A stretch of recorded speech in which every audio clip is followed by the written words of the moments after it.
Gara-gara pria asing masuk ke kamar, aku dinikahi sama dia. Malah tampangnya seperti preman. Apes banget nasibku. Novel ini berjudul Menjadi Papa Tanpa Malam Pertama. Penulis Zan Rieka SK MM. Kamu bisa baca sampai tamat hanya di aplikasi KBM App. Bisa di-download di Play Store. Bab 1. Hei, ngapain kamu di atas truk? Kamu bajing loncat ya? Teriak salah satu pemilik truk di tengah pasar yang hendak menurunkan dagangan mereka. Bukan pak.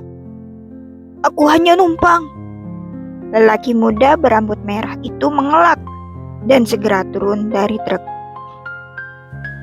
Suasana malam ramainya pasar setempat membuat Samudra terjebak karena sembunyi di truk milik salah satu pedagang dan mengakibatkan salah paham. Mereka mengira Sam adalah bajing loncat yang berniat mengambil dagangan dari truk itu. Woi, bajing loncat, kejar dia! Teriak pemilik truk menunjuk Sam yang turun dari truk. Sam memilih ambil langkah 1000. Daripada klarifikasi sudah pasti bonyok royok orang satu pasar. Warga beramai-ramai mengejar Sam yang lari tunggang langgang menuju sebuah perkampungan. Dengan berbagai senjata yang dibawa warga, ada sapu, pentungan, balok kayu, dan segala senjata mereka bawa untuk menghakimi preman berambut merah tersebut. Sementara Sam tetap berlari, tak tentu arah. Lelaki yang berusia 23 tahun itu menyelinap di antara rumah warga. Dia melihat ada sebuah kamar mandi yang sedikit terbuka dengan lampu menyala redup. Tanpa berpikir panjang, dia segera masuk lalu menutup dan mengunci pintu kamar mandi yang terpisah dari perumahan di permukiman itu. Teriak seorang perempuan yang kaget teronjak oleh kehadiran Sam. Sam langsung membekap mulut gadis itu dengan telapak tangan kanan, sementara tangan kiri mendekap pinggang gadis itu agar tidak berontak. Mata mereka bertemu dan saling menatap. Gadis muda berambut hitam melotot terdiam ketakutan saat menjumpai wajah seram Sam yang membekapnya. Sam menggelengkan kepala bertanda permintaan diam. Hingga di luar kamar mandi terdengar warga ramai-ramai mencari sesuatu dan terdengar memanggil gadis itu. Sam menatapnya tajam serta menampilkan Sam yang menakutkan membuat gadis itu terdiam mengangguk takut. Sebagai isyarat, dia setuju untuk tidak buka suara. Ayung, tutup dan kunci pintu segera! Teriak salah satu warga. Sam perlahan membuka bekapan telapak tangannya. Mendengar panggilan berkali-kali dari luar, Sam meminta gadis itu menjawab. Iya Pak Leh. Ayung, ambil wudhu! Teriak Ayung dalam keadaan gemetar. Ada bajing loncat, masuk kampung, berhati-hatilah. Iya Pak Leh, sebentar lagi selesai. Ayung masih belum bisa mengalihkan tatapannya dari pemuda yang sedang bernapas terengah-engah dan cucuran keringat di wajah serta bajunya. Sementara gadis bernama Ayung itu terdiam dalam keadaan wajah basah karena baru dibasuh dengan air wudhu, sehingga dia batal kembali oleh sentuhan pemuda itu. Ayung segera melepaskan diri, tapi tanpa bersuara. Dia meminta Sam menjauh, lalu ambil wudhu lagi. Setelah ambil wudhu, Ayung keluar kamar mandi, lalu matikan lampu, sehingga Sam tidak ketahuan warga. Ayung membiarkan pintu dapur terbuka, tapi memadamkan lampu agar pemuda itu masuk rumahnya. Tujuannya untuk menyelamatkan pemuda itu dari amukan warga. Setelah Sam masuk, pintu dapur ditutup. Ayung hanya menunjuk sebuah dipan kecil di dapur sederhananya. Terima kasih, ucap Sam lirih. sudah berhutang budi pada gadis itu. Ayung hanya mengangguk meski hatinya diliputi ketakutan dan keraguan. Gadis berusia 19 tahun tersebut tidak mampu. Pemuda itu menjadi bulan-bulanan warga. Kemudian dia bergegas ke kamar, menutup dan mengunci pintu kamar. Sam merebahkan tubuhnya yang letih di dipan. Itu dalam keadaan remang-remang di dapur. Brian, sialan. Awas saja kalau sampai aku kembali ke Jakarta. Aku pastikan kamu membusuk di penjara. Gumam Sam menahan amarah. Ayung tidak keluar kamar karena ketakutan ada orang asing dalam rumahnya. Pagi hari, setelah gadis itu melakukan sholat subuh, seseorang berteriak histeris di pintu dapur. Tolong!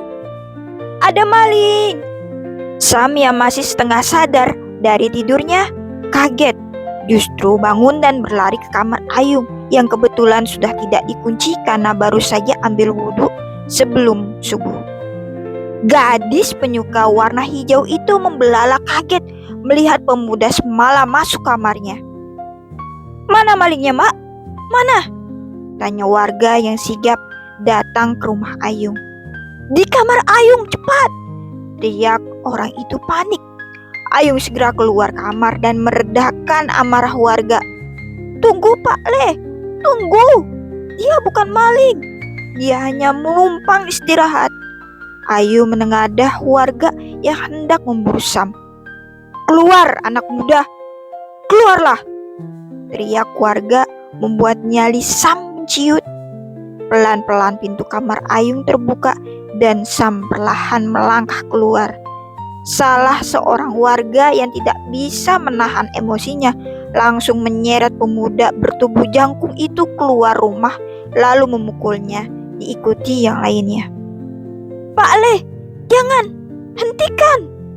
Ayung menerobos kerumunan warga yang emosi menghajar Sam. Sementara pemuda tampang preman tersebut menahan sesak di dadanya. Sakit sekujur tubuhnya dan terbatuk-batuk dia hanya diam di belakang Ayung. Ayung rasa dia bukan maling, bukan bajing loncat. Dia hanya butuh tempat istirahat. Semalam dia memang tidur di rumah Ayung, tapi dia tidak melakukan kejahatan. Dia hanya menumpang tidur. Ucap Ayung justru memancing emosi warga. Ayung, kenapa kamu membela berandalan itu? Tanya perempuan itu yang tak lain seorang tetangga yang datang pagi-pagi ke rumah Ayung serta memergoki anak laki-laki di rumah gadis itu. Tidak, Bi. Dia bukan berandalan. Dia hanya numpang. Tolong selesaikan secara baik-baik. Karena lelaki berambut merah yang sudah babak belur itu ternyata bermalam di rumah Ayung, yang notaben tidak memiliki anggota keluarga laki-laki. Bagaimana ini bapak-bapak? Dia sudah bermalam di rumah Ayung. Bisa-bisa kita semua kena karma atas perbuatan mereka, ucap salah satu warga. Betul, nikahkan saja mereka. Iya, nikahkan mereka. Kami gak percaya kalau dia cuma menginap biasa. Dan juga tadi laki itu berada di kamar Ayung.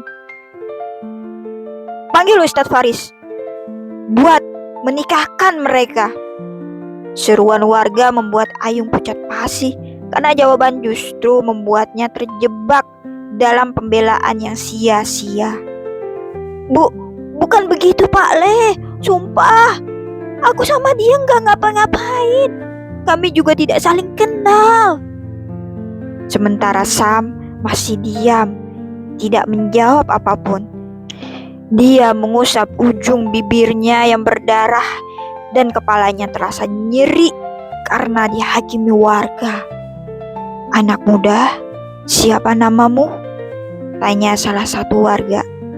Sam, jawab Sam singkat, lalu berdiri. Dari mana asalmu? Jakarta. Bagaimana kamu bisa sampai kemari ikut truk besar sebagai bajing loncat? Bukan, Pak. Kalau boleh tahu, ini daerah mana, Pak? Tanya Sam pelan. Jember, Jawa Timur. Salah satu warga menjawab dan kembali memukul Sam. Sam sendiri kaget saat menjumpai dirinya berada di Jawa Timur dan menghindari gebukan warga dengan menangkis gebukan itu dengan lengannya. Tunggu, tolong, bicarakan baik-baik. Ayung, bisa kita bicara di rumahmu? Tanya RT yang baru datang atas panggilan salah seorang warga. Mari Pak Leh, silakan masuk. Ayung mempersilahkan mereka semua masuk, termasuk Sam juga ikut duduk di bangku kayu yang ada di ruang tamu. Usiamu berapa, Mas? Sam? Tanya Pak RT ramah. 23, jawab Sam pelan. Punya orang tua dan tinggal di mana mereka? Punya. Mereka ada di Jakarta, jawab Sam santai. Kamu bersedia menikahi Ayung karena mengingat ucapan Ayung bahwa kalian telah bermalam bersama di sini? Tanya Pak RT. Pak, dia memang bermalam di sini, tapi tidak seperti dugaan mereka semua, jawab Ayung keberatan. Ayung, kamu tahu peraturan di desa kita? Jika bermalam di rumah yang bukan muhrimnya, maka mereka harus dinikahi. Pak RT berkata tegas atas penolakan Ayung. Tapi Pak, tolak Ayung keberatan. Saya bersedia jika Ayung mau menerima saya, jawab Sam serius. Ucapan Sam membuat gadis polos itu membelalakan mata menatap tidak percaya pada pemuda tampang bajing loncat itu. Lemas sudah kondisi Ayung, berusaha menolak pun tidak akan berhasil. Apalagi pemuda bermata elang itu menyanggupi akan menikahinya.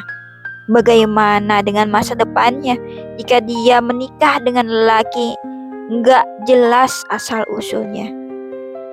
Punya mas kawin? Tanya Pak RT. Link untuk membaca KBM Up ada di deskripsi. Bersambung.